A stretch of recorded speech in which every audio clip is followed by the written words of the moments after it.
അന്താരാഷ്ട്ര വനിതാ ദിനാചരണത്തിന്റെ ഭാഗമായി വിവിധ പരിപാടികൾ നാടെങ്ങും നടക്കുമ്പോൾ വനിതകളാൽ നയിക്കുന്ന നഗരസഭയായി മുക്കം നഗരസഭ.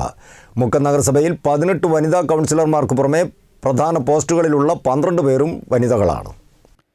സ്ത്രീകളുടെ സാമൂഹിക, സാമ്പത്തിക, സാംസ്കാരിക, രാഷ്ട്രീയ നേട്ടങ്ങളെ ആദരിക്കുന്നതിനും ലിംഗസമത്വം ഉറപ്പാക്കുന്നതിനുമുള്ള ആഗോള ദിനമായ അന്താരാഷ്ട്ര വനിതാ ദിനം നാടെങ്ങും ആഘോഷിക്കുമ്പോൾ സമൂഹത്തിൻ്റെ വിവിധ മേഖലകളിലും വനിതകൾ അവരുടെ കഴിവുകളുടെ അടിസ്ഥാനത്തിൽ ആധിപത്യം ഉറപ്പിച്ചു കഴിഞ്ഞു.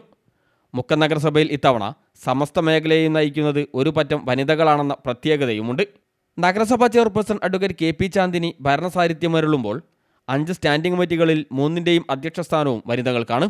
വിദ്യാഭ്യാസ standing committee chairperson Manisha Ullattil, പൊതുമരാമത്ത് സ്റ്റാൻഡിംഗ് കമ്മിറ്റി അധ്യക്ഷ ഭവന വിനോദ്, ക്ഷേമകാര്യ സ്റ്റാൻഡിംഗ് കമ്മിറ്റി അധ്യക്ഷ കെ.പി. ബിന്ദു എന്നിവർ കട്ട സപ്പോർട്ടുമായി ഒപ്പമുണ്ട്. ആകെയുള്ള 34 കൗൺസിലർമാരിൽ 18 പേരും വനിതകൾ.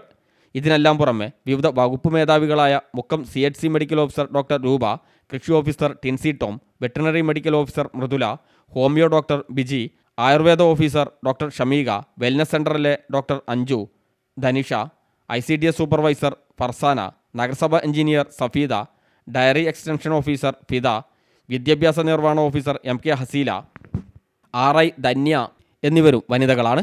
വനിതാ ദിനത്തിൻ്റെ ഭാഗമായി മുക്കത്ത് വിവിധ പരിപാടികളും നഗരസഭയുടെ ആഭിമുഖ്യത്തിൽ സംഘടിപ്പിക്കുന്നുണ്ട്. ഹരിതകർമ്മസേനാംഗങ്ങൾ, ആശാവർക്കർമാർ, അംഗൻവാടി വർക്കർമാർ, ഹെൽപ്പർമാർ, കുടുംബശ്രീ CDS ADS പ്രവർത്തകർ തുടങ്ങിയവർ ചടങ്ങിൽ പങ്കെടുക്കും. Fasal Babu, news bureau, Mukkam.